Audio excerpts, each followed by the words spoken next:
दोस्तों, प्रदेश के कर्मचारियों और पेंशनर साथियों के 46% डीएडीआर और 7वें वेतनमान के अंतिम किस्त के एरियर्स राशि सहित अन्य मुद्दों को लेकर एक महत्वपूर्ण अपडेट मिल रही है। उन्हीं सभी मुद्दों के बारे में हम इस वीडियो के अंदर बात करेंगे और साथ ही साथ जो लोग सहाय सरकार के खिलाफ आंदोलन को लेकर सोच रहे हैं उनके लिए भी कुछ महत्वपूर्ण जानकारी इस वीडियो के अंदर देने वाला हूं। इसलिए दोस्तों, आप इस वीडियो को अंत तक जरूर देखिए, पूरे मामले को अच्छे से समझने की कोशिश कीजिए। नमस्कार दोस्तों, मैं हूं आपका दोस्त लोकेश साहू और आप देख रहे हैं लोकेश छत्तीसगढ़िया यूट्यूब चैनल। आप सभी साथियों का हमारे चैनल पर बहुत बहुत स्वागत है। दोस्तों, जैसे कि आप सभी साथियों को पता होगा, इस समय प्रदेश के कर्मचारियों पेंशनर्स जगत में सबसे बड़ा मुद्दा केंद्र के समान 46% डीएडीआर और 7वें वेतनमान के अंतिम किस्त के एरियर्स राशि का बड़ा मुद्दा है। वैसे तो और भी कई सारे मुद्दे हैं, लेकिन ये प्रमुख रूप से दो बड़े मुद्दे हैं जिसकी मांग लगातार चल रही है और कर्मचारी संगठनों के द्वारा सहाय सरकार के अलग अलग कैबिनेट मंत्रियों विधायकों से मुलाकात करके उनको ज्ञापन सौंपा जा रहा है। दोस्तों, इसी कड़ी में आज सुबह छत्तीसगढ़ कर्मचारी अधिकारी फेडरेशन के प्रांतीय संयोजक कमल वर्मा सर ने जो जानकारी दी है उसके मुताबिक उन्होंने बताया कि इन्हीं मुद्दों को लेकर कल वित्त मंत्री ओपी चौधरी जी से मुलाकात करके फेडरेशन की तरफ से 3 अलग अलग ज्ञापन सौंपा गया है। हालांकि दोस्तों, जो ज्ञापन कल सौंपा गया है उसको परसों 17 जनवरी 2024 को ही तैयार कर लिया गया था, इसलिए ज्ञापन में परसों 17 जनवरी की तारीख उसमें ऐड किया गया है। साथियों, सबसे पहले आपको तीनों ज्ञापन को एक एक करके बता दूं, उसके बाद कुछ साथी आंदोलन को लेकर बार बार पूछ रहे हैं या फिर इच्छा जाहिर कर रहे हैं, उनको भी सच्चाई से रूबरू करवा दूंगा। दोस्तों, सबसे पहले आप इस ज्ञापन को देखिए। इसमें फेडरेशन की तरफ से कहा गया है कि विधानसभा चुनाव 2023 के समय बीजेपी ने अपने घोषणा पत्र में केंद्र के समान डीए सहित कर्मचारियों के लिए और कई बड़े घोषणा किए गए हैं। इसलिए चूंकि अब प्रदेश में बीजेपी की सरकार बन चुकी है, ऐसे में अब घोषणा पत्र के वादे को पूरा करते हुए कर्मचारियों की मांगों को पूरा करने का निवेदन किया गया है। इसके बाद दोस्तों, दूसरे नंबर के इस ज्ञापन को देखिए। इसमें फेडरेशन की तरफ से वित्त मंत्री जी से केंद्र के समान 4% डीएडीआर यानी कि सरकारी कर्मचारियों और पेंशनर्स के लिए 46% डीएडीआर की मांग रखी गई है। इसके बाद दोस्तों, तीसरे नंबर के इस ज्ञापन में प्रदेश के कर्मचारियों के लंबित 7वें वेतनमान के एरियर्स राशि के अंतिम किस्त के भुगतान करने हेतु आदेश जारी करने की मांग रखी गई है। दोस्तों, फेडरेशन के प्रांतीय संयोजक कमल वर्मा सर ने बताया कि इन्हीं सभी मुद्दों को लेकर कल वित्त मंत्री ओपी चौधरी जी से मुलाकात करके उनको ज्ञापन सौंपकर मांग रखी गई, जिस पर वित्त मंत्री ओपी चौधरी जी ने फेडरेशन को आश्वासन देते हुए कहा है कि डीएडीआर की बजट की व्यवस्था करके लोकसभा चुनाव के पहले यानी कि इसमें कितना खर्चा आएगा इसका हम लोग व्यवस्था करके लोकसभा चुनाव के पहले आप लोगों के लिए आदेश जारी करेंगे। तो दोस्तों, डीएडीआर को लेकर यह है पूरी खबर। अब प्रदेश के बहुत से कर्मचारी साथी अलग अलग वीडियो के नीचे कमेंट के माध्यम से बोल रहे हैं कि डीए के मुद्दे को लेकर कर्मचारी संगठनों के द्वारा सिर्फ ज्ञापन सौंपा जा रहा है, आंदोलन का ऐलान क्यों नहीं किया जा रहा है, जल्द से जल्द अनिश्चितकालीन आंदोलन का ऐलान कर देना चाहिए, वगैरह वगैरह बहुत सारे कमेंट आ रहे हैं। तो देखिए दोस्तों, इस समय आप चाह कर भी आंदोलन नहीं कर सकते हैं। आंदोलन करना दूर की बात है, आप आंदोलन के बारे में सोच भी नहीं सकते हैं। कैसे? तो आप मेरे बातों को जरा ध्यान से सुनने और समझने की कोशिश कीजिएगा। देखिए दोस्तों, इस समय जो देश प्रदेश में माहौल बना है या फिर माहौल बनाया जा रहा है उसके हिसाब से अभी आंदोलन करना बहुत ज्यादा रिस्की है। देखिए साथियों, अभी छत्तीसगढ़ और केंद्र दोनों में एक ही पार्टी की सरकार है और ये पार्टी राम मंदिर के एजेंडा को लेकर 2024 लोकसभा चुनाव को लेकर पूरी तरह से आश्वस्त है और सही भी है। जिस समय अभी देश में राम मंदिर को लेकर लोगों में उत्सुकता दिख रही है, वो 2024 लोकसभा चुनाव में बीजेपी का बेड़ा पार जरूर लगाएगी और फिर एक बार तीसरी बार मोदी सरकार बनना लगभग तय है। यानी कि बीजेपी लोकसभा चुनाव को लेकर पूरी तरह से निश्चिंत है। अब कुछ लोग बोल रहे हैं कि डीए को लेकर अभी आंदोलन करना चाहिए, तो देखिए दोस्तों, वो इतना आसान नहीं है।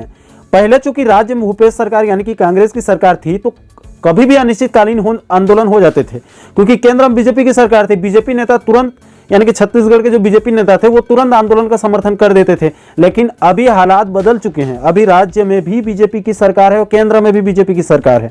और जिस प्रकार से मैं हमारे मुख्यमंत्री विष्णुदेव साय जी को शुरू से जब से उन्होंने शपथ लिया है तब से मैं उनके बॉडी लैंग्वेज को देख रहा हूं, उसको ऑब्जर्व करने की मैं थोड़ा कोशिश कर रहा हूं, तो सच कहूं तो मुझे ऐसा लग रहा है कि ये मुख्यमंत्री सिर्फ नाम मात्र का है, पीछे से कोई और है जो सरकार को चला रहा है। शायद सरकार के किसी भी कैबिनेट मंत्री में कॉन्फिडेंस नहीं दिख रही है।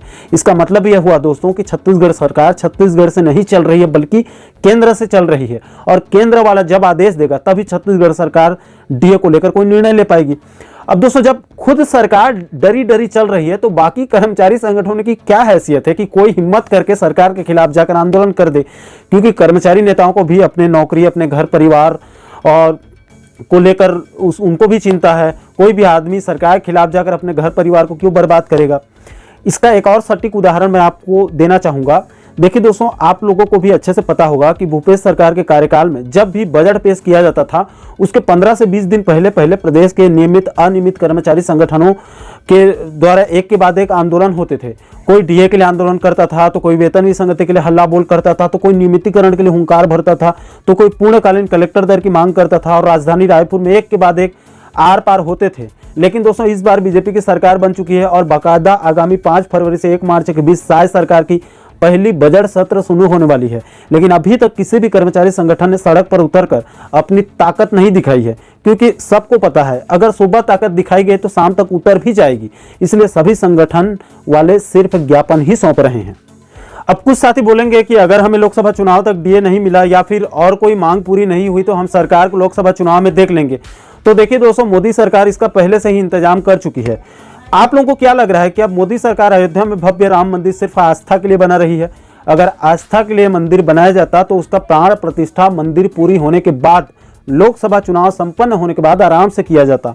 लेकिन ऐसा नहीं है, बल्कि रामलला के प्राण प्रतिष्ठा ठीक लोकसभा चुनाव के पहले किया जा रहा है, जिसको खुद भारत के चारों शंकराचार्य आपत्ति जता रहे हैं। उनका साफ साफ कहना है कि अभी मंदिर पूरी नहीं हुई है, सिर्फ चुनाव के वजह से इसको जल्दबाजी किया जा रहा है। दोस्तों, आप खुद सोचिए, जब किसी पार्टी को राम के नाम पर ताबड़तोड़ वोट मिल जा रहा है और आराम से सरकार बन जा रही है, तो वो आखिर आप लोगों को डीए डीआर या रोजगार या फिर किसान के मुद्दों को क्यों ध्यान देकर पैसा खर्च करेगी? जब बिना कुछ किए सरकार बन सकती है तो कुछ काम करने की क्या जरूरत है? इसके अलावा दोस्तों, मैं आप लोगों को एक और जानकारी दे दूं। पिछले 5 सालों से पूरे भारतवर्ष के कर्मचारी संगठन पुरानी पेंशन योजना को बहाल करने की मांग केंद्र सरकार से कर रहे हैं। कई बार आंदोलन हो चुके हैं, लेकिन अभी तक मोदी सरकार के कान में जूं तक नहीं रेंग रही है। इसके अलावा मध्य प्रदेश में भी डीए डीआर को लेकर लगभग यही स्थिति वहां पर भी बनी हुई है। पिछले 5 सालों से सेम स्थिति है छत्तीसगढ़ के समान, लेकिन मध्य प्रदेश में आज तक किसी भी कर्मचारी संगठन ने अनिश्चितकालीन आंदोलन नहीं किया है। पिछली दफा शिवराज सिंह चौहान साहब भी मुख्यमंत्री थे, फिर भी मध्य प्रदेश का कोई भी कर्मचारी संगठन डीए के मुद्दे पर कभी भी अनिश्चितकालीन आंदोलन उन्होंने नहीं किया था। सिर्फ उनके तरफ से भी ज्ञापन ही सौंपा जाता था, क्योंकि उनको भी अच्छे से पता है कि डबल इंजन की सरकार चल रही है, आवाज उठने से पहले दबा दिया जाएगा और जो नेता आंदोलन करेगा उसको या तो सस्पेंड कर दिया जाएगा या फिर उसका ऐसी जगह ट्रांसफर किया जाएगा जहां से उसका कोई अता पता नहीं चलेगा। वो बेचारा चुपचाप ऑफिस जाएगा और चुपचाप घर आएगा। क्योंकि दोस्तों, आज के समय में जब देश के बड़े बड़े बुद्धिजीवी, बड़े बड़े बुद्धिमान लोग, बड़े बड़े मीडिया हाउस मोदी सरकार के खिलाफ चू तक नहीं कर रहे हैं, ऐसे में आखिर कर्मचारी नेता क्या करेंगे जो खुद सरकार के अंडर में काम कर रहे हैं, जिनके लिए खुद एस्मा जैसे कई नियम कानून बनाए गए हैं। इसलिए दोस्तों, अब छत्तीसगढ़ के अंदर फिलहाल अभी के समय में आंदोलन करना बहुत मुश्किल है और चुनौती भरा काम है। बहरहाल दोस्तों, इस मुद्दे पर बात करूंगा तो शाम हो जाएगा। वीडियो ऑलरेडी काफ़ी पहले से ही लंबा हो चुका है, इसलिए इस वीडियो को यहीं पर समाप्त करते हैं। बाकी दोस्तों, अभी की स्थिति और हालात को जो मैं देख पा रहा हूँ उसी के हिसाब से आप लोगों को बता रहा हूँ। इस मुद्दे को लेकर आप लोगों के अलग अलग राय और विचार हो सकते हैं। इन सभी मैटर को लेकर आप लोग क्या सोचते हैं, आपकी क्या राय है, नीचे आप लोग कमेंट सेक्शन में अपनी प्रतिक्रिया आप जरूर साझा कीजिएगा। और दोस्तों, आप आगे भी प्रदेश के इसी प्रकार के महत्वपूर्ण मुद्दों पर वीडियो देखना चाहते हैं तो आप हमारे चैनल को जरूर सब्सक्राइब कर लीजिएगा, ताकि आने वाले सभी नए वीडियो का नोटिफिकेशन आप लोगों तक तुरंत पहुंच सके। दोस्तों, अभी के लिए फिलहाल इस वीडियो में इतना ही। मुझे दीजिए इजाजत, मैं मिलता हूं आपसे एक और महत्वपूर्ण मुद्दे के साथ, महत्वपूर्ण टॉपिक के साथ। तब तक के लिए जय हिंद, जय छत्तीसगढ़।